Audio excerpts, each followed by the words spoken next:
Hi, welcome to That Reminds Me Of, a podcast about film and the films that remind us of that film. You're here with Baron and the Doc. And the Maestro. Do we need another drink? Yes, we do. Yeah. Baron, so good to see you, my friend. Doc, how are you, man? I'm very well. We are back again. We've seen another Marvel film. God bless us. And we're going to work our way through that. Work our way through it. I think that's well put. Because I do need to work my way through the emotions of having seen another Marvel film. I feel like we've reached a point where we need to step away from Marvel films for a little while. Have we got to peak Marvel? Peak Marvel. We're there, or we've passed it, or we're almost there. I don't know, but I'm not sure if it's peak Marvel or trough Marvel. Yeah. Yes. And the other thing is today we have a guest on with us to talk about this Marvel film. A really great friend of mine from a long way back, someone we've been following for a little while as well, with his recent exploits into writing a novel, releasing the novel bit by bit on Substack. And his name is Sean Mackaay. Went to school with me. Wow. Yes, that's how long I've known him. Primary school too, I'm talking about here. So I'm a nobody in your life compared to Sean. You're so new, so fresh. But Sean is fresh in his own way. Fresh is good. I'm happy for us to both be fresh in our different ways. Yeah, great.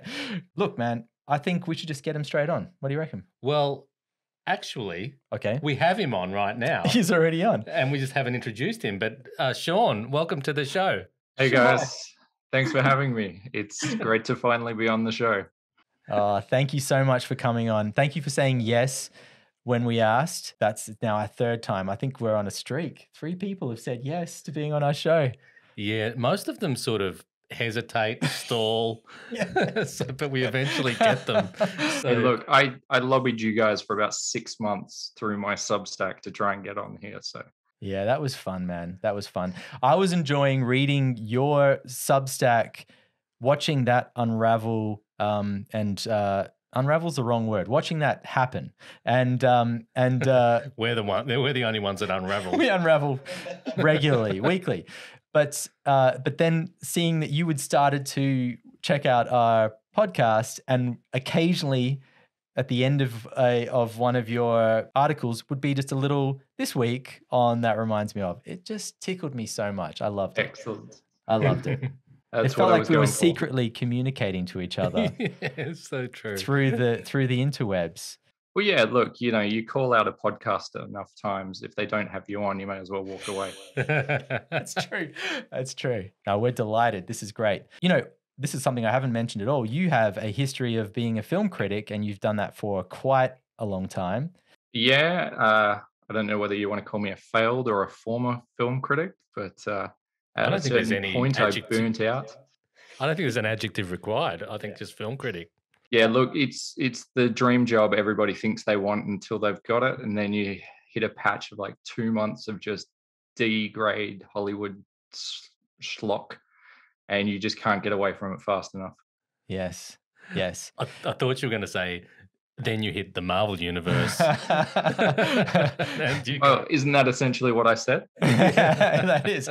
So one of the reasons why I wanted to do this podcast in the first place, and Kim and I started talking, is that when I was in Perth, before I came to Melbourne, like 5 years ago now, pretty much, I was just doing this little radio spot every week for Radio Fremantle for a year.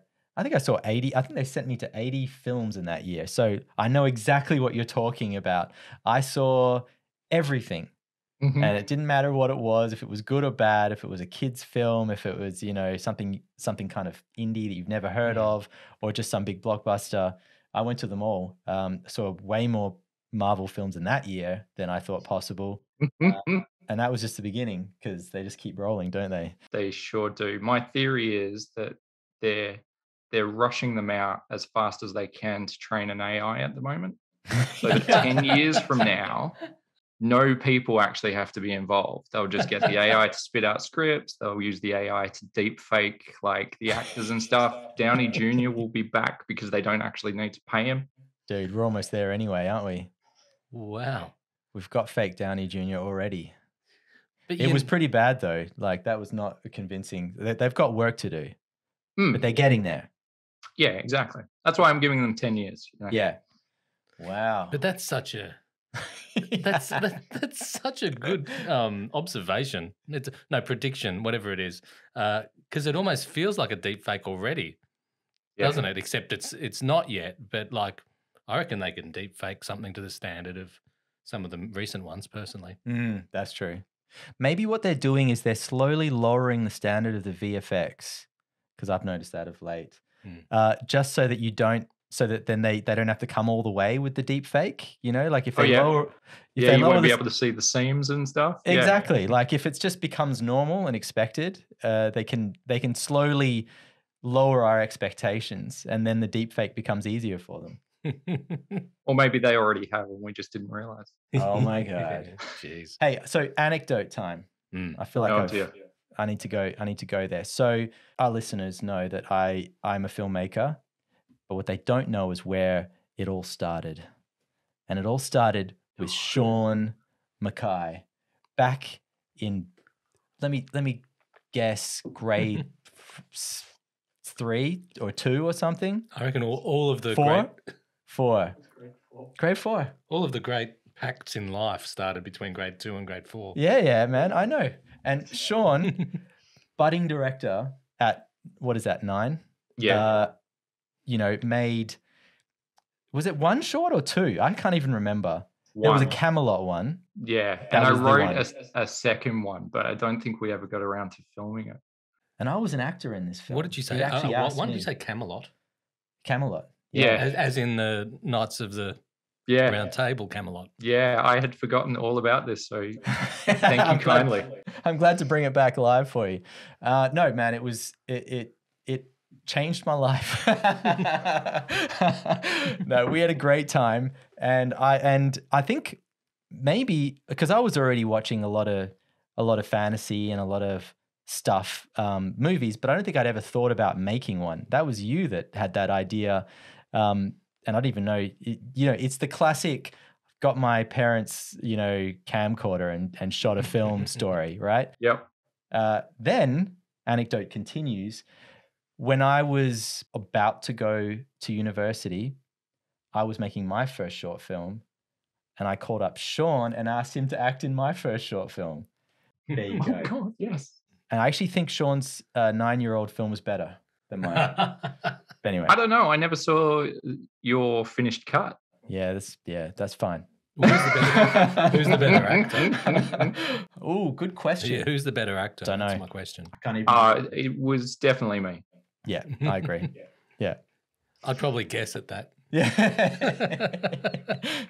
Anyway, so yeah, history here, and it's cool to have you on the show, man. Yeah, no, it's fantastic to be here. Shall we get into Thor: Love and Thunder? Sure. Yeah, let's do it. Shall we start with the crappy IMDb synopsis? That's what we normally do. You've got it written there, so could you take it away? It's ready to go. Okay. Thor enlists the help of Valkyrie, Korg, and ex-girlfriend Jane Foster to fight Gore the God Butcher, who intends to make the gods extinct. This one feels very to the point. Short, to the point. There's no flourish here. It's fine. Except that watching this film, I don't think I had much sense of what the story was about. Even watching it. Yeah, I think that was almost irrelevant to just the style and the jokes and the tone. I couldn't have, if you asked me just to say a synopsis of the plot, I could not have done it. Sean, over to you. Easy. It is. Thor finds himself in a love quadrangle with his ex-girlfriend and 2 sentient weapons, while Voldemort does Christian Bale's accent from The Prestige. Don't. That is beautiful. I followed that perfectly. I did the IMDb synopsis made no sense to me. Yeah. That one. That's better. Connect immediately. So wait, love quadrangle with Jane Foster and the 2 weapons. And the 2 weapons. Yeah, that's exactly and the 2 what weapons. It is. Yeah, great. Okay, cool. Yeah. Well, great. Yeah. Can we call it a day then? Wrap it. Let's wrap it there. Yeah. Great work, Cool. Sean. Nailed it once again. that was the main sort of plot there, that quadrangle. Sean, did you enjoy that plot? Did that have any dramatic or comedic value to you? I found this film trying. I don't think it's controversial to say it's not a particularly good film. Mm. I Yeah. think in terms of that quadrangle, they sacrificed dramatic weight in the story and emotional resonance for two weapons being held up on a green screen so Chris Hemsworth could act against them. Like, Yeah. there's I don't know. It feels like there's about 5 films in this film, and none of them actually have enough attention paid to them. And you know, I think we should mention, just for those who somehow don't know this, but Taika Waititi has directed. He's written this along with Jennifer Caton. I actually didn't look up what else she's done. But so it was co-written. wait, Jennifer Caton Robinson. Should get her full name. Yeah. But Thor Ragnarok came before this. I just rewatched it in the lead up to this, and I think it's a much better film. And it's still not my favorite film, you know, but it's much better. Mhm. And I think you're right. This film, it doesn't have much direction. It's a bunch of gags kind of cobbled together. That's what it feels like to me. And it doesn't have the sort of strong, simple through line that Ragnarok had. It doesn't have the stakes that Ragnarok had, and it doesn't have meaningful obstacles for Thor. It feels like he's just meandering his way through this film. Yeah. All of that. Yeah. All of that and then some. Well, I'm just going to throw a curveball and say you loved it. Well, please say. I reckon there's 2 ways. I reckon there's 2 ways to. After just sort of egging everyone on to say how bad it was, I would love reeling them in. Well, kind of half and half. I think there's 2 ways to watch it. One is as a Taika Waititi comedy show in its own right, standalone. Did you enjoy it kind of way?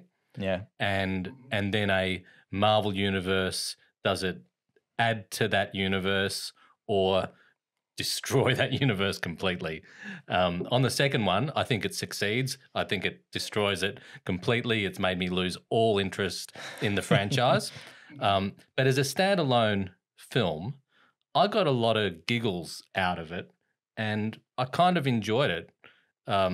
As long as you're aware that you're basically saying that this whole universe is ludicrous and you're happy just to make fun of it forevermore, then I enjoyed the ride. I can see that. And to an extent, I can get on board with that. I think if you do see it as a piss take of a cinematic universe that I don't have a great amount of love for, then yeah, it can be quite fun. But I would say in answer to that Taika's absurdist sense of humor is there, but it's not used as well as it usually is. Yeah. So if you look at something like, say, Jojo Rabbit, right? Okay, you know, Taika's there playing Adolf Hitler and there's all sorts of japes and goofs and what have you. But he doesn't flinch from real moments of emotion at the same time. Whereas this time it just feels like he kind of went, more gags, more gags, more gags. And 2 hours is up, cool. I can't agree more. That's exactly how I felt about it. There were plenty of giggles and laughs and guffaws going on in the audience. People were having a great time. And actually, I've spoken to a number of people since that have done the old, have you seen Thor yet? And you know that they love it. And you're like, yes. And they're like, what did you think? And you're like, it was okay. I actually wouldn't have thought that genre of people even existed. I would have thought plenty. I would have thought it's just obvious. Yeah. That it's no. Well, again, I like parts of it, but it's not a rave about film. No.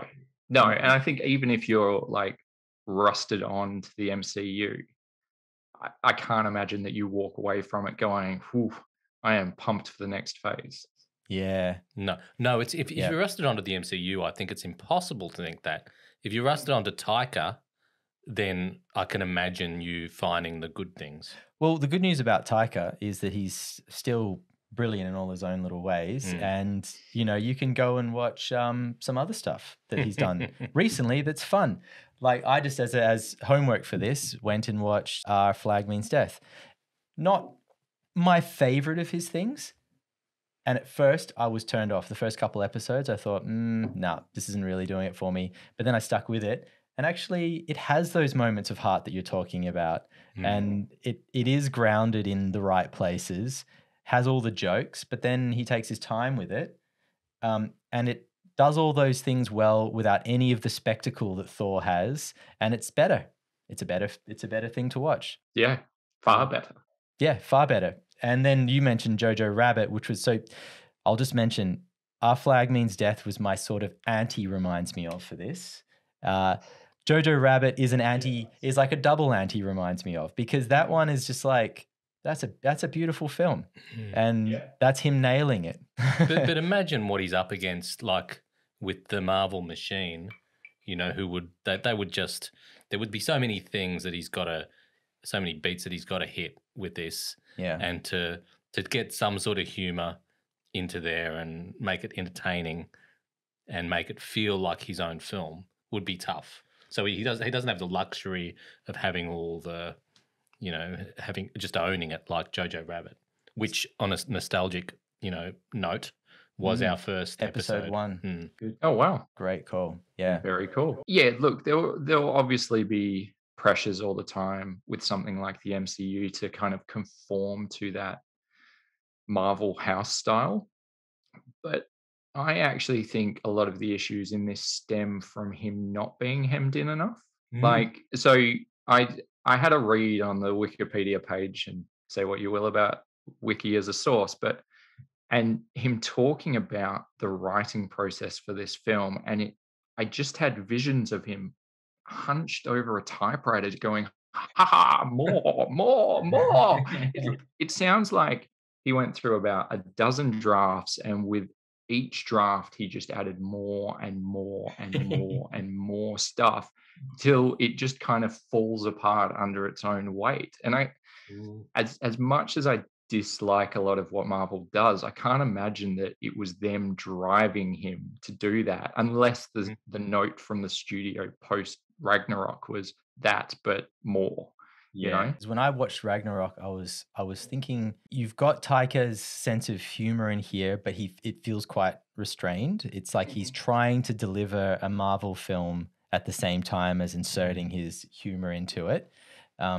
It's got a much more traditional hero story arc, Marvel story arc, whatever you want to call it, I suppose. Sort of. I mean, it does conform to the Konami code of MCU films, if you will, which is kind of like kick, punch, quip, lore dump, A, B, start, And so it does fit within that for sure, but it just feels like everything's half-baked. Like, as you said before, Thor doesn't really do much. There's not much of a hero's journey there. And anytime there's a chance of any sort of genuine storytelling or progression, it's undercut. So perfect example, right? Jane Foster, she becomes the mighty Thor. Isn't that amazing? But think back to the film. She's never deemed worthy. It's because her ex-boyfriend said to his hammer one time, take care of her. Yeah. And I'm just kind of like, oh, really? This is how we're getting there, Yeah. That was lame. That was like and as far as just a plot and storyboard way, it was lame.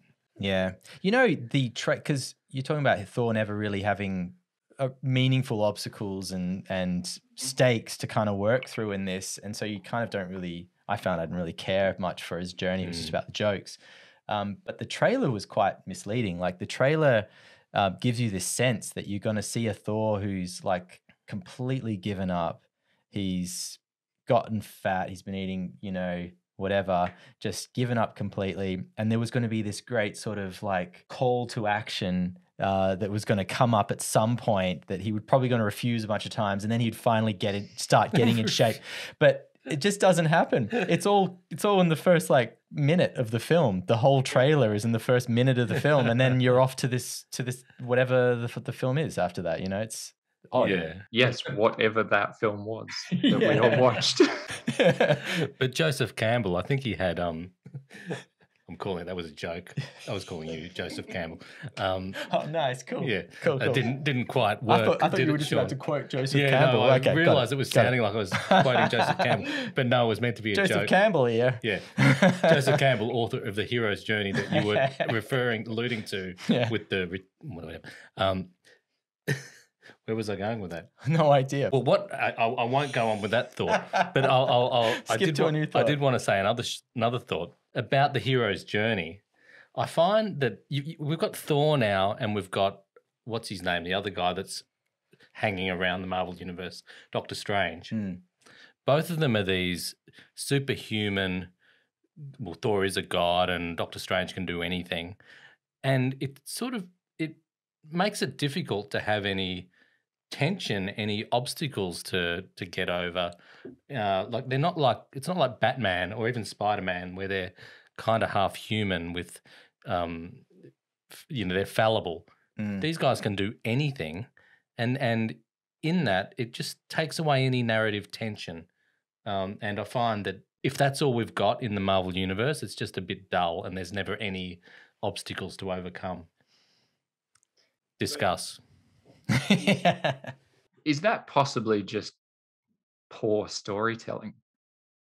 I mean, if you set it up right, I mean, if you look over in DC, they've got Superman, who is essentially a god come to Earth, and yet from time to time, Zack Snyder films aside, they manage to make compelling stories despite the fact that he is near invincible.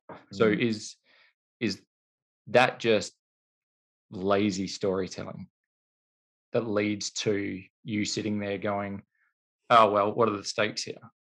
Yeah, probably. Probably. With Superman, when they've succeeded, they've played on his human, or it's not a human version, but the Clark Kent version and the vulnerabilities of that character. But with Thor, it's as if from the very start, with the Branagh original, they made him like they took that seriously and made him like a Shakespearean god, and then proceeded to make fun of that Shakespearean god that they'd created. And that's going on to this day, and it's just getting crazier and crazier, and it undermines the whole thing. Like I don't want to just be, it's as if you've got this guy that can do anything, so let's not give him a proper arc. Let's just use him for comic value all through. And while I find that entertaining sometimes, it just is not a positive for the universe they're trying to create. No, definitely not.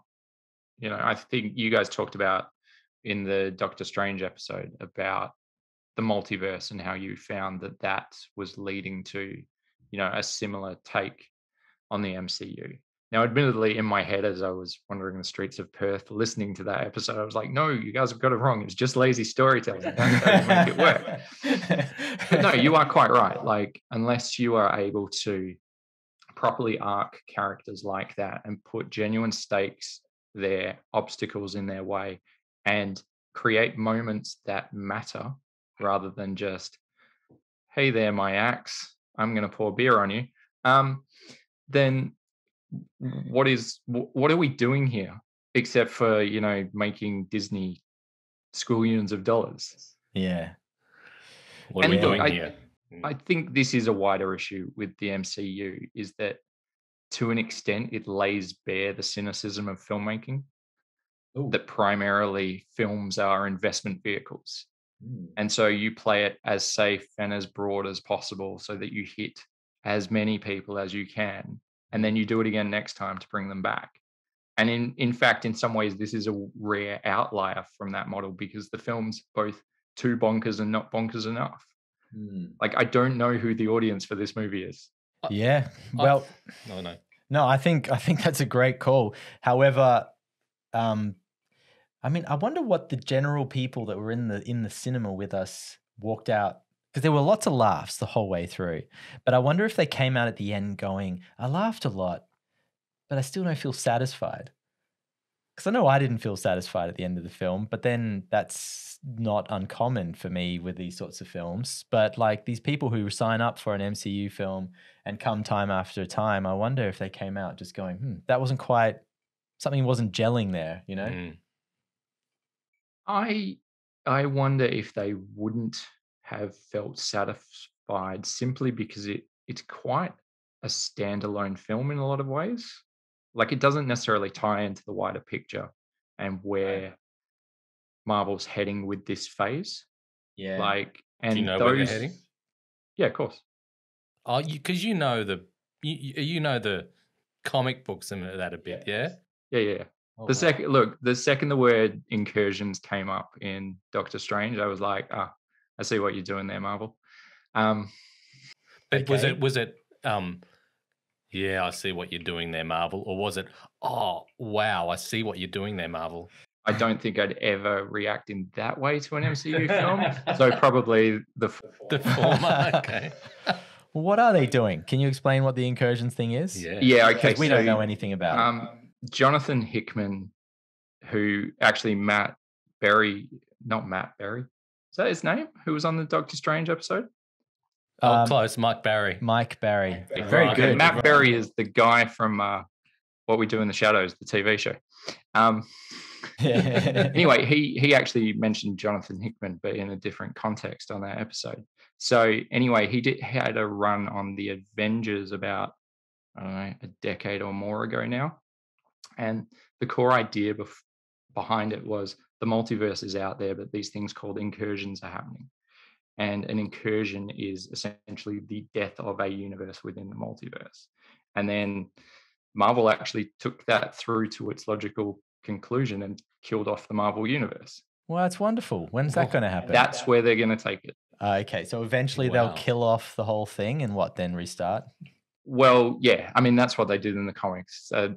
A number of characters got out on a life raft out of the last dying universe and then made a new one.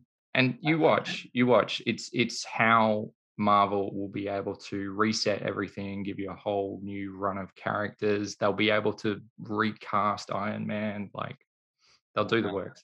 So, okay, no, this makes sense because they had Thanos basically threaten our world. Now they've sort of gone beyond that to multiple universes. They need a threat to the existence of all of those universes. Precisely. Okay. And that's how you create stakes in a universe where you're telling stories about a multiverse. Yeah. Okay. No, that actually does make total sense. Yeah. Doesn't excite me, but it makes sense. No. Well, what excites me is the fact that they may, this may all end in, the obliteration of everything and starting at Iron Man again. So that makes some sort of sense to me. Can we do the ultimate spoiler alert? And can you just tell us who's on the life raft at the end? Oh, that's a great question. The Spider-Man from Into the Spider-Verse. Okay. Yeah. Who else? I think Reed Richards makes it out. Dr. Doom makes it out. I don't even know. I would have to go back. Yeah, I mean, wow. at the moment, they haven't introduced a lot of the characters. So there's more characters to come. Yeah. Well, this interests me because I've always thought with these movies that they're mining from the 60s. I thought that's when comics happened. and now we're just, making movies. There were 10 good years. Yeah, making movies about stuff. But they're happening in parallel, yeah? Is that right? Closer to parallel than, 60 years ago. I mean, initially, so if you look at like Raimi's Spider-Man movies, they were largely based on like Steve Ditko stories from the 60s, But now Marvel seems to be kind of adapting, recycling, whatever you want to call it, stories from the last decade or two. So in fact, this movie is largely based on Jason Aaron's run on Thor over the past decade. That's where Gore the God Butcher comes from. It's where Jane as Thor comes from, all that stuff. Yeah, wow. I would also like to take a moment to apologize to my wife, who will probably end up watching this episode, that I have revealed to more than just ourselves that I am a massive comics nerd. What, does she want you to keep that to yourself? She doesn't love it. It wasn't said. but No, I can it was implied. I can imagine a wife wanting to keep that quiet. Actually, it's interesting that you brought Thanos up before, because I think it speaks to an issue in this film as well. Oh, great. One of the reasons that the whole, okay, how did you guys feel about Infinity War and Endgame? Well, honestly, I can't remember very much about either of them because I was confused the whole way through both of them.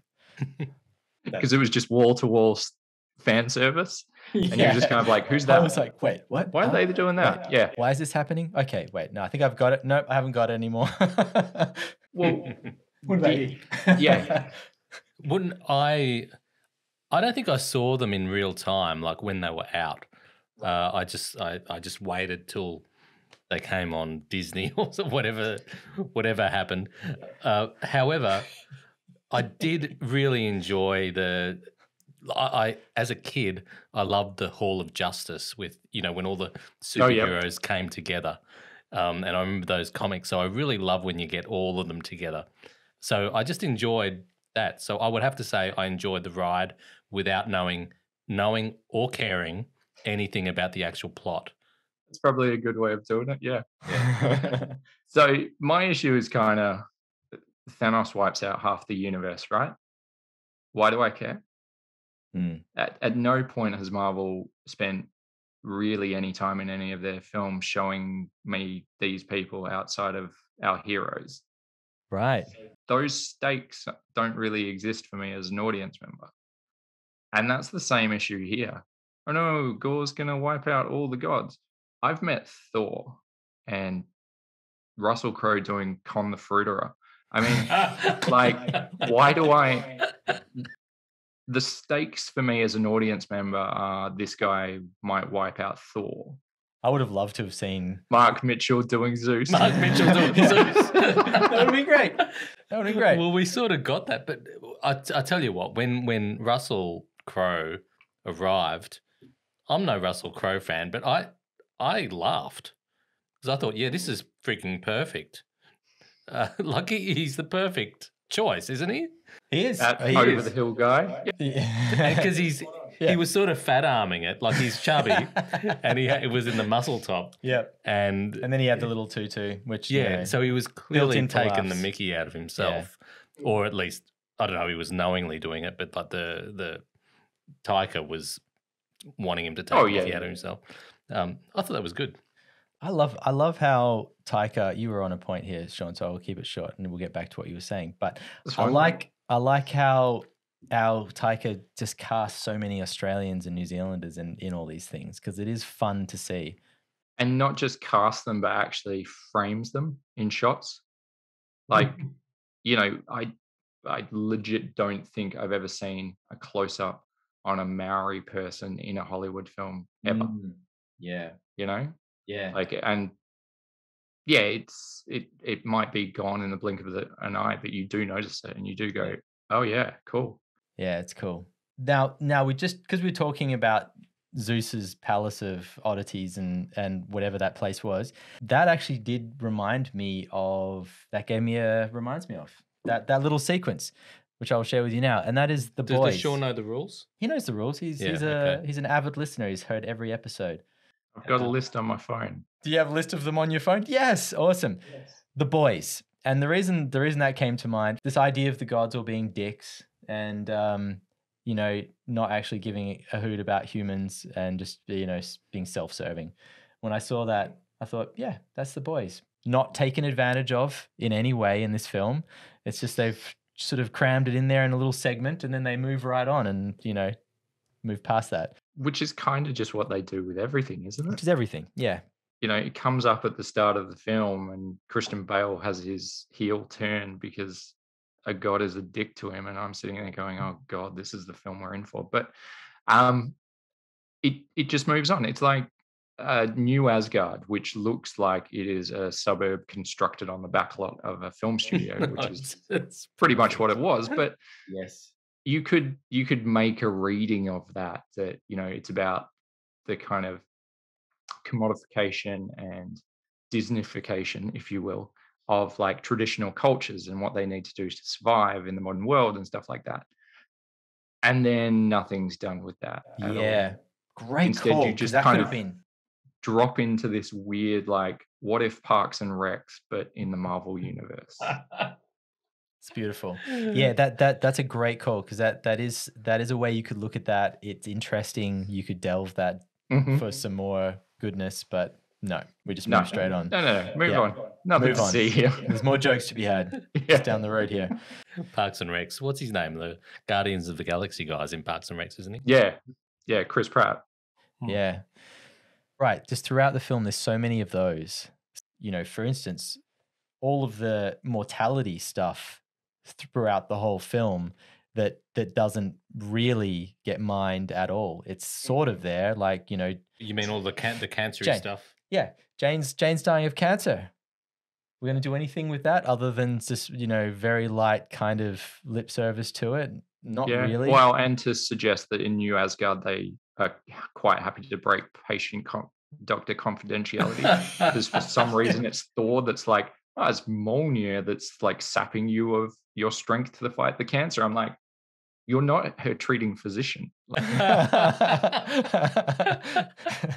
so unlike Taika to kind of look something in the eye and then flinch. I mean, I agree. his whole career, like, because one of the things I had after this film was, what is actually a Taika film? Like, if you filed off the serial numbers of one of his films and put it on, would you necessarily know it was him? Like, he's not like Wes Anderson. He's not like Kurosawa. He's not visually identifiable, I don't think. No, I don't think so either. On a comedy level, he probably is. Yeah. But there is also an emotional honesty to his work when you look through his back catalogue, which beyond the absurded humour is probably the main through line. I think that the main through line for a lot of it is probably Wellington, New Zealand. You know, and Taika's just a vessel for that humour. Like if you look at What We Do in the Shadows, for example, you know, that's just taking New Zealand humour, as is Ragnarok and to a ridiculous extent this last one. It's just, you know, it's exploiting their humour. So in some senses that's, to me, what Taika is, except Jojo Rabbit is a bit of an outlier in that really was a fully formed vision. I think it was sort of more developed than some of his other stuff that is just harnessing, you know, what's great about New Zealand. Yeah, it's a fair call. Yeah. That wasn't a fair call. That was a ridiculous little... No, I don't think so. Jojo Rabbit doesn't have a really strong tie back to New Zealand at all. No, it's just other than him being Hitler. Yeah, I was going to say. Yeah. He plays Hitler. Other than that. And it was I thought it was a great film in every respect other than Hitler. I went for the ride with that. I didn't really like his Hitler portrayal, but I loved the film. Sean's thinking. I am, which for our listeners is just dead air. Look, I have heard that complaint about the film before, but I think everything that's around it, I don't know if the film is quite as strong in its strongest moments without that. Yeah. Yeah. That's fair. It plays a definite part in the whole thing, doesn't it? Yeah. Although, you know, if you wanted to say beyond that you had issues with Taika's performance, yeah, sure. I think Taika's a good actor, but I don't think he's a great actor. No, he's not a great actor. Then again, I did enjoy him in Our Flag Means Death. I think that's one of the better roles that I've seen him in. Yeah. Well, and What We Do in the Shadows. Yeah. I think that's quite a good performance for how muted it is. Yeah. Was great. And we still at some stage want to have him on the show. Yeah. So we kind of need to be a little bit kind. Now that we've bagged him out in this film completely. No, I don't think we bagged Taika out at any stage. You're right, we haven't. We've just shat on his film. No, that's not true. He's a big boy. He's a big boy. Yeah, he'll be all right with it. He will. Know. But speaking of Taika and his performances, do we want to talk about the performances in this film? Please, kick it off. Yes. Yeah. Where do you start? Do we want to start with Voldemort? Let's do it. Christian Bale. Well, I didn't know it was Christian Bale initially. Oh, really? In the first, I'm watching it and I'm making notes on my phone as I sort of have thoughts in Evernote. Maybe Evernote could be a sponsor. A sponsor. Yeah. We're really looking for sponsors right now. I use Evernote all the time when I'm watching films. There you go. Evernote. Brought to you by, that reminds me of. Other way around. Sorry, yeah, okay. That reminds Wait, so you guys are sponsoring Evernote? We're sponsoring Evernote now. They don't even know it, but we are. No, I've just had a couple now, so it gets a bit loose. What was I saying? Yeah, yes, I wrote, oh my goodness, it's Christian Bale. At some stage beyond the first bit. Oh my goodness. I didn't see it was Christian Bale in the first opening bit. It was sometime after that. As the credits are rolling, oh my goodness, that was Christian Bale. Anyway, I interrupted Sean. Sorry, what were you going to say about Christian Bale / whatever his name is? Voldemort. Yeah, no, actually, it's interesting you say that because in that first scene, there were a number of people in the cinema with me who were I could hear whispers of, is that Christian Bale? I don't know. I can't tell. Yeah, it's definitely Christian Bale. Wow, he's got an underwritten character. I mean, honestly, that's true of all the characters, but it's such a performance that's all over the shop. I mean, you know how Christian Bale has that weird international school accent? And like sometimes he just drops into it accidentally in films. Like that happens a bunch of times, and then sometimes he's Cockney, and then other times he's legitimately Voldemort. And between the first scene and the last scene, his performance is everywhere and not always in a good way. But then in those bookend scenes where he really has to bring something to the role, despite the fact that there's not much on the page, he just absolutely knocks it out of the park. Like he rends every single drop of emotion out of that last scene, despite the fact that in the script it's just not there. It's a weird performance, but when it's good, it's amazing. He had moments where he could shine, where there was emotion he could grab onto, obviously, and then others where it's, he's trying to be crazy, creepy villain guy, basically. And he's almost like just pulled that out of the hat, that every other crazy, creepy villain guy performance, whatever that is. Totally. Well, I think in a lot of ways, it's not a mode he usually is in. There's some exceptions where he plays a character who is somewhat villainous, like The Prestige. But beyond that, I mean, he's Batman. Yeah. Is he still Batman to you? That's so sweet. Well, I mean, for the longest time, he was the kid from Empire of the Sun. Totally. And then hard to forget. He became Batman, and then he became the guy who yelled at a grip on Terminator Salvation. Wasn't he the machinist for a while? The guy that will do anything for a role? Oh, yeah, of course. Yeah. Well, he was, it looked like his weight was trending down towards the machinist on this role. So I was like, damn, you have lost weight. Yeah. It's odd because he's such a big dramatic character actor in a way. You're expecting certain things from him, and I was a little surprised to see him in this. And then what the role turned out to be made me even more surprised, for sure. You know what? I did make a note here about Taika's humor and what it demands of people, of actors. Okay. To say his lines and to sort of to do this brand of humor.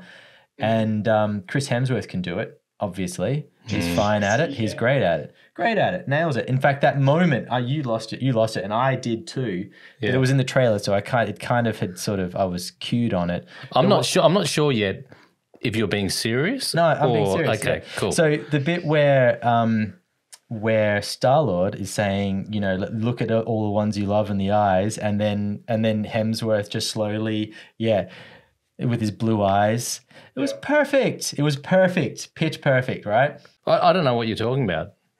You still don't know the moment? No. There's the bit where Chris Pratt is talking to all the Guardians of the Galaxy, and he's saying, you got to look at the ones you love in the eyes. I can't remember the complete speech. And then in that moment, Thor just like leans over and he's looking at him. That was funny. That was funny. Yeah, that was downright funny. And that was not as funny as Nick Fury on his mobile phone, good. Yes. but funny. But funny. That was yeah. pretty funny. Yeah. Yeah. Although that wasn't a performance thing. That was just more of a... That's a Taika little insert. Yeah. So Yeah, anyway, for sure. to my point, Natalie Portman can't do Taika's humour, I don't think. I was struggling with her the whole way through. I'll second that, Sean. She can't, but I think she was quite decent every time that she didn't have to act against Chris Hemsworth. Yeah, okay. Oh, wow. Like, I Yeah. think them on the screen is where chemistry goes to die. Yeah, and it was awkward for me because I felt awkward for her. I was like, this doesn't feel right. She's too good for this. I don't want you to... I'd never want to see Natalie Portman feeling awkward on screen or looking awkward. It's just not cool. She's holds such a place in my heart that I just can't abide it. Has she? Ever since Leon the Professional, Okay. and then onwards, I've just she's a special person. You know, she's got to be she's got to be treated well on screen, and it felt to me like, you know, this was a tough gig for her. Yeah, I think so. I think I do wonder whether not coming back for the third one, and so not having gone through the ringer of doing the Taika version of all of this, did kind of put her on the back foot for it. Yeah, considering everybody else is coming, like almost the rest, all of the others, the crew were sort of back from Ragnarok, which I had sort of forgotten all of these characters. I'd seen the film, I'd forgotten them entirely, to the point where when Matt Damon and the other Hemsworth, Luke, comes out, I'm like, oh, that's hilarious. That's what a great gag. And then I watched Ragnarok and I was like, oh, it's there. How did I forget this? Yeah, because I watched Ragnarok in the past week as well, ahead of coming on here, and I had this weird thing for the first hour where I'm like, I have seen this film. I'm pretty sure I've seen this film twice. Wow. I do not remember a second of this. And then the second Hulk comes out, I'm like, oh yeah, I've definitely seen this film. That's the bit I remember too. You just remember the oh my God, you're my best friend, the Hulk, and then he gets attacked. Like, that's such a moment that... Yes. Yeah. I remember that too. Yeah. I haven't rewatched it. Yeah, that's cool. Yeah. Tell us what you thought about Tessa Thompson's performance. I'm not well, I don't know if this is controversial, but I have nothing against her, but I'm not a Tessa Thompson fan as an actress. Okay. Yeah, I quite like her. I think that probably is controversial. Yeah. Is it really? But I'm going I on think I'm there Westworld. with you. Oh, awesome. Yeah, like you watch her in Westworld, you watch her in this, and you just kind of like, what's the fuss? Is there a fuss? Yeah, the people rate her. Oh, see, I don't understand that, but I'm basing it 99% on Westworld. I really didn't connect with her character there, and that has infused into my appreciation of her anywhere else. And she seems to pop up, especially alongside Natalie Portman, e.g. in Annihilation by Kaczynski. Oh, man, I completely forgot she was in that. Yeah, of course. Yeah. So Natalie Portman and Tessa Thompson kind of getting all macho, fighting monsters has been done before. I liked her in Annihilation, though, Tessa Thompson. Well, I mean, she didn't have a major role, but she was just there. She did it well. Yeah. Yeah. Well, no, I think part of her appeal is the way she carries herself, I would say. She has a swagger. Does she? Yeah. She's got swagger. I'd say even in this film she's got a swagger. Yeah, definitely. If that's what brings you to the Tessa Thompson party, then yeah. Sure. This film will work for you. Yeah, totally. Actually, can we talk about Valkyrie for a second? Yeah, let's do it. Can we ever? Okay. So Feige has said canonically she's bi, and there's a blink and you miss it moment in this film to, I don't know, throw something to the representation audience. But walk us through it, because I think I blinked. No, I think I got it. Okay. It's when they're escaping from Zeus, and she kind of kisses one of Zeus's handmaidens on the hand, and then off she goes. And it's also about a sensible length if you wanted to cut it out to get it into a market where that would be frowned on. It's the Marvel Disney version of representation every single time. Wait, explain that to me. So you're saying it's vague enough or sort of hidden enough in there that if you're looking for it, you're like, great, it's there. But if you're maybe a market that's, you know, a little bit religious and not into this, then you might just sort of let it go, let it slide because it's not in your face enough. Is that sort of... Well, I think what it's less that you'd let it slide and more that because the shot is all of about, I don't know, a second. Right. You can just go... Oh, I see. Before you roll it out in those markets. Oh, I see. I don't know that studios do this. No. You're teaching us stuff. So are you talking about like rolling it out in China or someplace like this? Is that what you're sort of... Well, not just China, Middle America. They would probably do it for the Hungarian market, given the current political situation wow. there, I would say. Wow. No. Damn, that does make sense though. I've just never thought about that. Yeah. So okay, so we're going, okay, so this is popular to be a bit progressive in the US and, you know, the West at the moment, but we can't forget about some of these other countries. So we need to be able to easily cut that out. Yeah. That's that's diabolical. Like, how do you manage that? Yeah, we didn't bring you on to blow our minds, dude. Sean. But also, if you're a guy like Taika, how do you manage that? Like, how do you deal with that? Well, he probably doesn't manage it. Probably someone else does. He would know the guardrails. Like, he would know the boundaries that he's able to push there. Yeah. So he gets that moment with Valkyrie in. He gets the moment with Korg's mustachioed soulmate or whatever at the end, which again is a shot that if you wanted to, you could just... Yeah, totally. That doesn't need to be in the film. Yeah. You're right. It's not going to hurt the story if that scene goes. I reckon we need to get on to our reminds me ofs. And I have so much more in my notes. Do you? Well, can they come through in the references? Well, I haven't even said Vikings in space yet. Okay. Well, no, say. Please say Vikings in space. Is that a reference to Piggy and Co? I do have a question. It is a reference to Pigs in Space. Yes, you're quite correct. Do you think there was too much or not enough Guns N' Roses? Oh, no, don't. You see, no, this is my point. When I said this will come through in the references. Okay. Now, that was one of mine. So hold. Oh, no. I'll, not yours anymore. No, sorry. I'll go in. Okay, build on it. Because this was gonna be a lame reference because I don't have much. But one was Stranger Things. Because what Stranger Things did with the soundtrack was phenomenal. As far as, spoiler alert, if anyone hasn't seen Stranger Things season 4 or whatever we're at, just stop now. But they really use Kate Bush and music tracks, Metallica as well, to great effect. And as soon as Guns N' Roses came on in this, I was thinking Stranger Things because I thought this is a great use of soundtrack, I thought. However, in comparison to Stranger Things, I was reminded of Stranger Things, but also thought they haven't used it anywhere near as well as Stranger Things has. So it reminded me of it, but I thought, yeah, whatever. They're not in the 80s or 90s. It doesn't have any layers of meaning. It kind of is cool for the vibe, but that's it.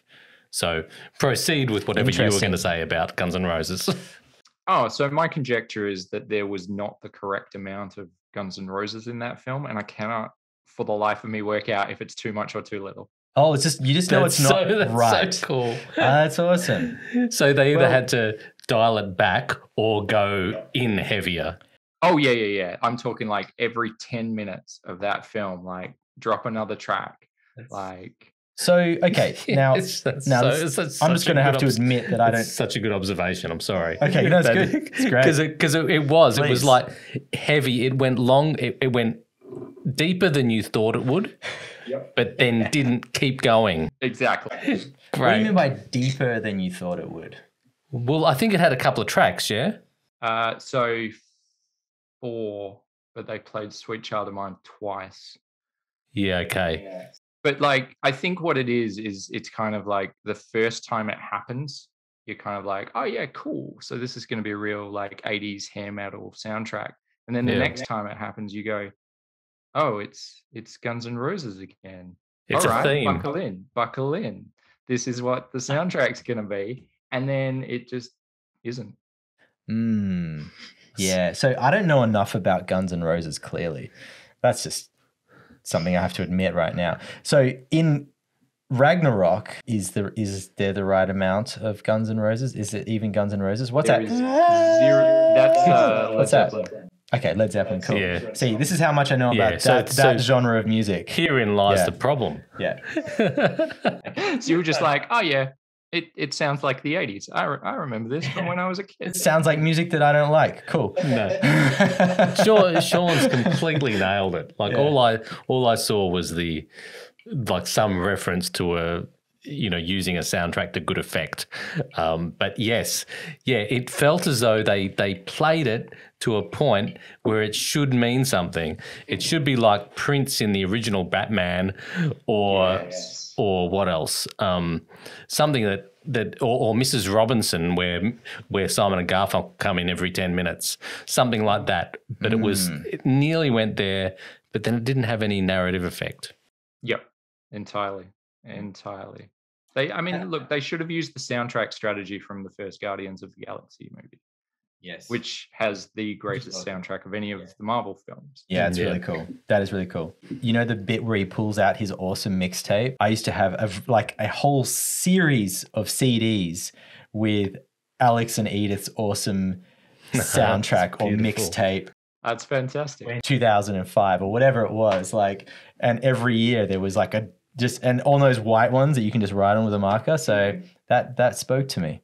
Yeah, exactly. Well, this is showing our ages because I had the tapes. You had the tapes? Yeah, I had several tapes. For like a minute, I had tapes. They were so cool because you had to have the right. You had to have the right, stereo to be able to record the tapes. Yeah, and you needed to have because you have the records and then the tapes. Oh wow, you are showing your age. Yeah, records and tapes. No. The stereo system I had the records, the tapes, and then I was ahead of the curve, so I had the CDs as well. Oh, so shit. I only had a couple of CDs, but mainly it was record to tape. Wow, how's that, eh? I'm lost. That's amazing. That's nostalgia for you. That is. Yeah. Yeah, Grandpa over here with the records to tapes. That's how you do the Joseph Campbell thing next time. You just go, Sky. Anyway, enough about my age and more about what reminds me of we have left, because I think we've probably got, with there's 3 of us, there's probably 1 million. Dude, I've already woven the ones I have in there. You're done? Yeah, I'm done. I got nothing else to say. Oh, okay, I got a few. Yeah, good. Let's go, Sean, and we'll try and if we haven't covered every topic after the reminds me of, we'll get back to them. Cool. Harry Potter. Harry Potter. Christian Bale plays Voldemort. Voldemort. Yeah, right? With a nose. Yep. Yeah, I think you've referred to that already. I know. He's just taking it off the list. Yeah. I am. And checked. Godzilla, or just any kaiju film. So when they go to that little planetoid thing in the Shadow Realm and all those monsters come out and it's in black and white, I was like, yeah, that's cool. This means nothing, but that's cool. Actually, you know what the black and white thing reminded me of? Is that game Limbo. Did you ever play that little? Oh, wow. Yeah. No. That's a good call. Just the artistic style of it. But No, I don't know. I'm too old. What are you talking about? just the style. It's a white sort of background, little black, spiky, shadowy shapes that come out of the ground and attack. Yep, still no, but sounds good. Yeah. Actually, with that black and white section as well, and this one's, look, this is pretty niche, and if you guys have heard of this film, I will give you a golf clap. Oh. Yep, and if we haven't, we'll cut it out, Sean. Or we'll just edit ourselves in with the correct answer later. That's right. Great. Yeah, we know that. Do you guys know the film The American Astronaut? Yes.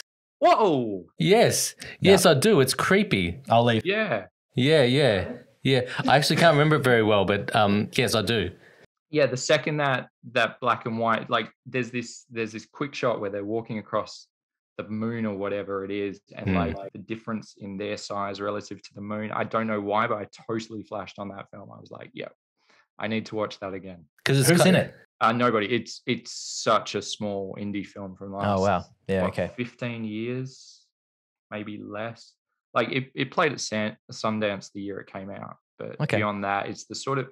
Do you know what the American Astronaut is? It is the sort of film that Des Mangan would program at like midnight on SBS on a Saturday night if he was still doing that. Gladiator, Russel Crowe.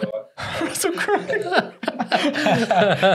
Geez, we got you on for more than this.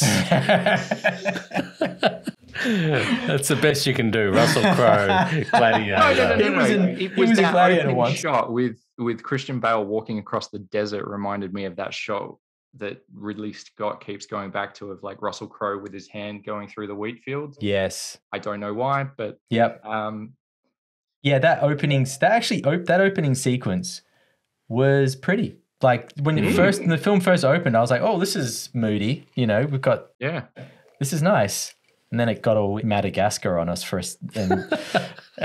It got all Madagascar on us. Yeah, that god was so like the king. What's his face? But, you know. Yeah, the what's his name? What is he? What animal is he? I don't even know. He's not a ferret. I should know because my a lemur. He's a lemur. Yes. Yeah, he got all Madagascar. Okay. It's beautiful.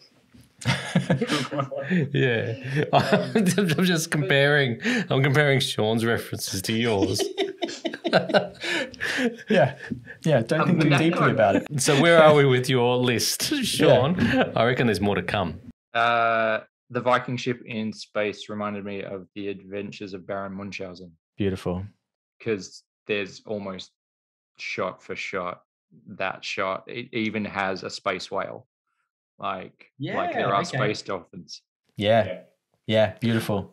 I found that a bit corny. Like I was reminded with those Viking ships of that other thing we reviewed. What was it? With Spider-Man guy. The actor. Oh, Uncharted. Uncharted. Yes. Yeah. That was incredible. Which we wondered. How did you do that? We wondered whether it was Uncharted or Uncharted, and it's Uncharted. It's Uncharted, and we decided charted. So it's not a charted thing. Is that what you're saying? Yeah. Or it's not. It doesn't have a chart for it. Now I'm confused. It's one or the other. But I know we felt like it should be. Well, we were wrong, but we felt like it should be Uncharted. Right. But that's completely wrong, and it was correct that the film was called Uncharted. Yeah, because they hadn't made a chart of it. There was no chart. There was no chart. It. But the Viking ships that they had were very similar to the Viking ships in this. The ones they had were more legit. Honestly, I think they were cooler. This one was. They were definitely cooler. But this was purposefully a crappy tourist attraction. Yeah, this was like a theme park, and then all of a sudden, that's fine. And all of a sudden, those Viking ships get co-opted to go to, the American Astronaut world. Cool. What other references have you got there, Sean? Well, I've got another one, but if I end up doing the Maestro's moment, this would be my. Oh no, let's go. Let's run with it. Make it the moment. Yeah. Thor doing the Van Damme splits. Beautiful, and not between banana trees or corners of kitchen benches or trucks. Nope. But still cool. When did he do it? I can't remember this. He did it between two goat heads. Is that what it was?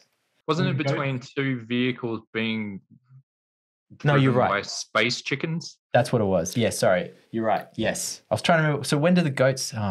Well, honestly, if we're arguing here about him doing Van Damme splits between two goat heads or between two space chickens, I don't think it matters. True. Sean, your favorite Van Damme split? I'm partial to the one in Time Cop. Yes. Is between the kitchen benches. Yes. It's Time Cop. Yes, correct. Oh, sorry. I didn't realize there was a right or wrong answer to this. The floor's wet. There's electricity that's about to go through the wet floor and get his feet, and he jumps up and splits on the Don't look at me when you're talking about Jean-Claude Van Damme splits. I have no knowledge of these whatsoever. He's got the best mullet ever in that film. All I know is that I got onto Van Damme in just what was it, JCVD, in the self-conscious one. Yeah. Which, well, let's segue because I think, you know, that's taking the mickey out of Jean-Claude Van Damme. Mm-hmm. I think this film is taking the mickey out of Thor completely. So that reminds me of is of anything that's taking. Oh, good. If you had actually written down Jean-Claude Van Damme on your notes, I would be in. The closest to it, and this is what I wanted to get to. This is the the relevant one is just spoofs in general, like, you know, superhero movie, Naked Gun, all of these Leslie Nielsen spin-offs that are taking existing things and just, you know, making jokes about them. But that era of spoof and parody films, not that wave that happened in the sort of noughties and early 2010s. Because those ones... Oh, like scary movies and so on. Yeah, like that, which was a film I reviewed at the time, and that review never ran because I suggested the director had a brain injury. For which film? Which film? Scary Movie. It wasn't Scary Movie. Yeah. Scary Movie was the one, wasn't it? That was the parody. Yeah. No, it wasn't Scary Movie. It was Scary Movie 2. Oh, that was the one you reviewed. Yeah. Yeah. But this felt like a parody. And I thought as a parody, it worked quite well. Like when there was a quote, what a classic Thor adventure. You know, when they do a bit of a rewind of all the Thor moments, including the ridiculous weight gain and everything where Thor completely lost his credibility as any sort of a character whatsoever. Mm-hmm. And then, what a classic Thor adventure. And that's when I thought, okay, this has taken the mickey. This is Scary Movie 2. But don't you think the film also wants you to take it seriously to an extent that it undercuts that parody? Because I just feel like if you get rid of Christian Bale from the film, and then it probably works as a straight parody of a Thor film, you know, and probably quite a successful one. But by having Gore the God Butcher or whatever, it's like, no, this matters, and you need to take this seriously. And it's like, but come on, dude. There's a love triangle with 2 weapons. And I think that's where this is what we've been circling around, is that, you know, by putting that threat in and saying this is a traditional kind of superhero film that you're going to watch, but then not delivering on that threat, and yet and trying to do all the other sort of spoofy type stuff that we're talking about, it is just lost, isn't it? It kind of isn't it isn't one or the other. That would be interesting to see this film, though, if it did just not have that threat, and instead you were just watching, you know, Thor and all of his buddies go around for 2 hours, just goofing off. Well, that would be it'd be a better film. That's what I enjoyed about this film. And it's just the tension between Christian Bale trying to make some sense out of it in the universe and in a narrative way, butting up against Taika trying to make it a funny thing. It just didn't. I don't think the balance was right there. It didn't achieve both. That little bit at the beginning of the film where he's lost is the promise of this film that we're talking about. It's almost like... it's the promise of some other film. It's like... It's the promise of the film where there is no god killer and Thor's just lost a bunch of weight and he's hanging out with his mates and it's all a bunch of jokes, and then he tries to get back in shape and that's funny. And then, you know, they go on an adventure that has no meaning and that's funny. Like, that sort of seems what that... Taika was almost circling around that idea, and then inserted the God Killer and tried to make it a Marvel film, you know? Yeah. I mean, I also kind of feel like, you know, every time he gets one of his characters to say, I choose love, I think he's being genuinely sincere there. And I think that's just very hard to play with the rest of the film. Very, very difficult. And yeah, I think there's probably a non-parody version of the film that could exist that could be interesting, though. It probably ends up as your bog standard Marvel film, or it, I don't know, maybe with a performance like that from Christian Bale, and Hemsworth isn't just like, I'm a comedy actor, I actually do acting. You end up with something akin to Black Panther, possibly, but yeah, I think it's a lot harder to get to that version of the film than the like full-on bonkers off-the-wall parody version. Yeah, you don't often have a film that's in a state like this where you can imagine it pushed one way or the other. Like it's usually the film's too complete for that. You or as the boundaries are too set. Whereas this does feel like there's that opportunity. You could take it so many different ways. Well, I think it's because like both sides of the film don't feel organic with the other side. Yeah. So you could like you watch, give it 3 months, this will drop on Disney Plus, and people on Reddit will be like slinging out fan edits of the film. Do people do that? Yeah, right. What complete edits of the whole film? They re-edit it. I feel like Sean's existing in a completely he's more current version of reality than we are. Definitely a much more like versed and well-read and well-explored version of the universe. Yeah, maybe. But there is a full like culture of making fan edits of films. I'll be honest, a lot of the time they are made by white supremacists editing black people out of films. Really? But wow. Again, it's mind-blowing once more. Incredibly grim and gross, but I'm just assuming you're not white supremacists. Have I stumbled into the wrong podcast? Imagine we came out right now. We came out. No, we're but yeah, so you know what we are. I guarantee you there'll be guys doing cuts that are like just the straight parody stuff, and then people doing cuts that are the straight like God killer stuff. There will be cuts of this movie that take Natalie Portman out of them. Guaranteed. Okay. Wow. That is fascinating. That is interesting. Do people have the time to do this thing as well? Let's do that. People have infinite time and infinite. That's amazing to running me. Around their head. Yeah. Look, there are legitimate reasons to take Natalie Portman out of this film, but to save her career. To save her career. But I'm not in any way supporting those people who will do that. But I'm just saying, if done properly, not a bad idea. Well, to make the world of fan edits a bit lighter for you guys, I came across one recently called Wonka Piercer, which was Snowpiercer with parts of Willy Wonka and the Chocolate Factory edited in, because there's this fan theory that Snowpiercer is a sequel to Willy Wonka and. Wow. Oh my goodness. Why didn't we start on this topic? Wait a second. That's fascinating. Wait a second. Snowpiercer is a sequel. Oh, so like, okay, so what, after he gets in the glass elevator, he ends up on the train? Is that what we're talking about? Yeah, and so Wilfred is actually Wilfred Wonka. Wilfred Wonka. It was actually Charlie Bucket.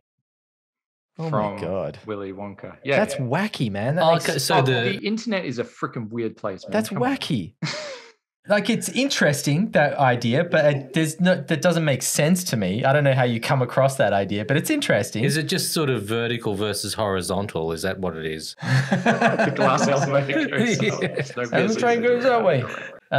Wow. That is amazing. Okay, Willy Wonka, though. Now, I just can't remember because I'm getting the two Thor films mixed up. Yeah.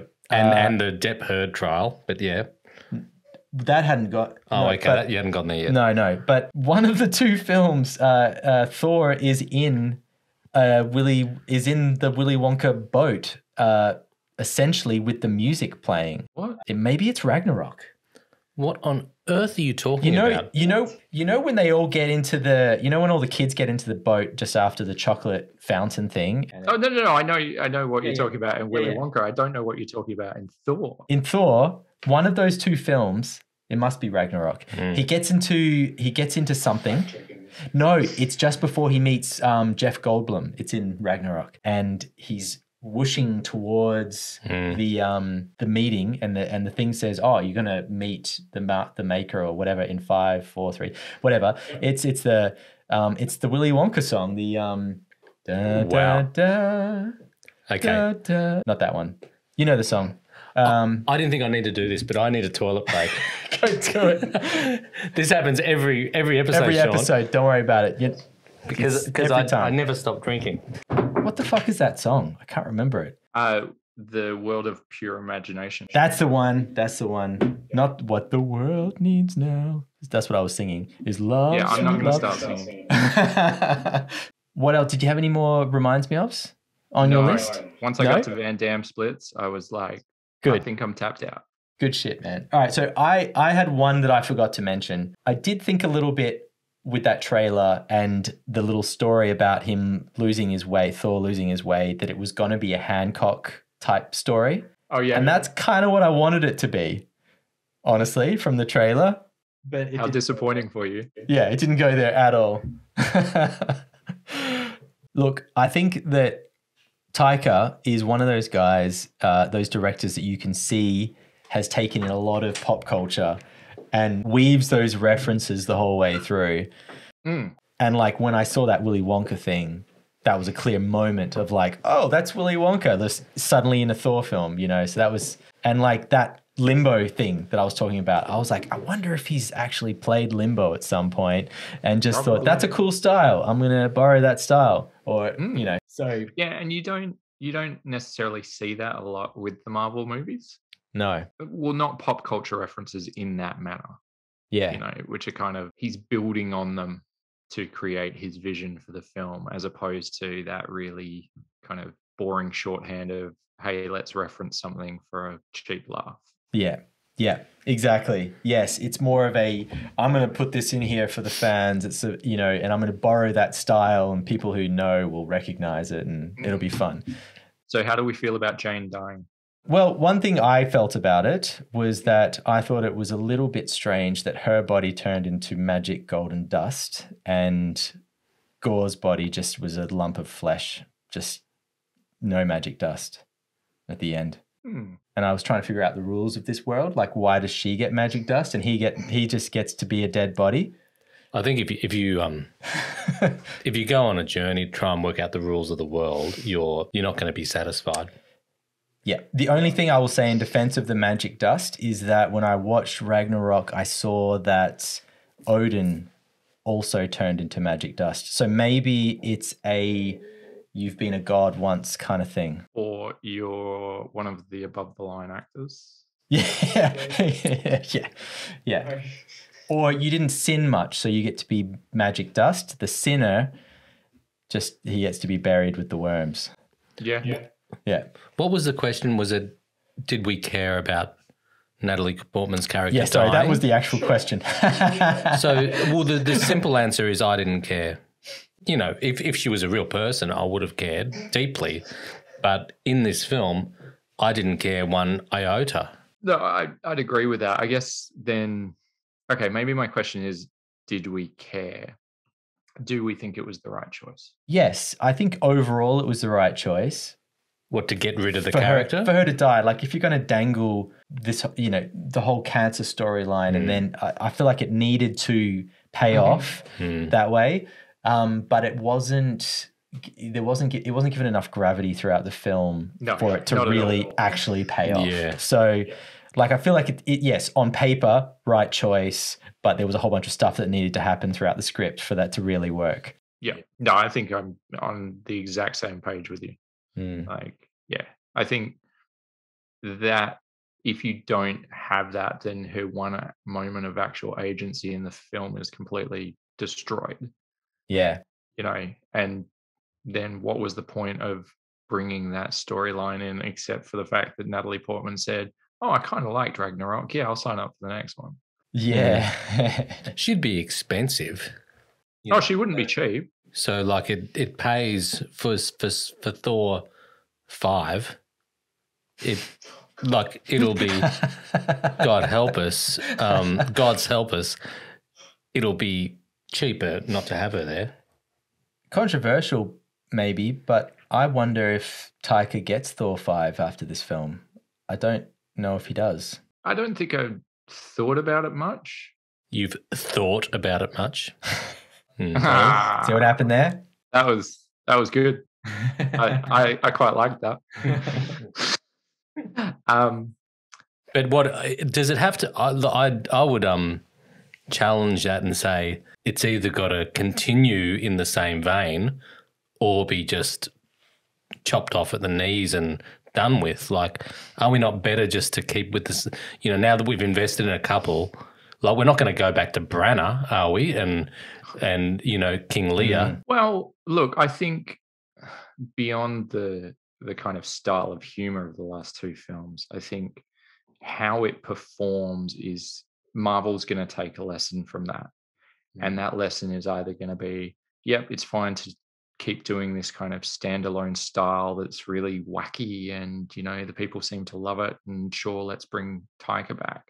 Or it will underperform and they'll go, all right, next time out, we'll bring Taika back, but we're going to put stronger cuffs on him and it's going to have to play into the wider Marvel universe. He can't just be out doing space god nonsense anymore. Like, it's got to be grounded and it's got to feed into whatever the next phase is. Yeah. I have a feeling that that'll be a lesson no matter what, is they'll go, this one was a little too loose, you know, for what we're trying to achieve. Yeah. That's my feeling. I think it's interesting that he didn't write Ragnarok. Oh, really? Didn't he? Yeah. Yeah. And I find that kind of telling that that was far more focused. Yeah. Than It felt like he just like inserted a few things here and there, maybe to inserted a bit of his vibe. Whereas in this one, I really connected with your visual of him at the typewriter before. That's what it seemed like. It seemed like he'd just said, just, you know, do this. And I felt like he was urging them to say, stick with me, you know, just trust me. I'll just keep on typing frantically and you'll love it. Yeah. And they said, okay, mate. Okay, you know, you've got enough credit in the bank. Yeah, look, I think they probably do trust him a fair bit. Whether they do after that or not is another question entirely.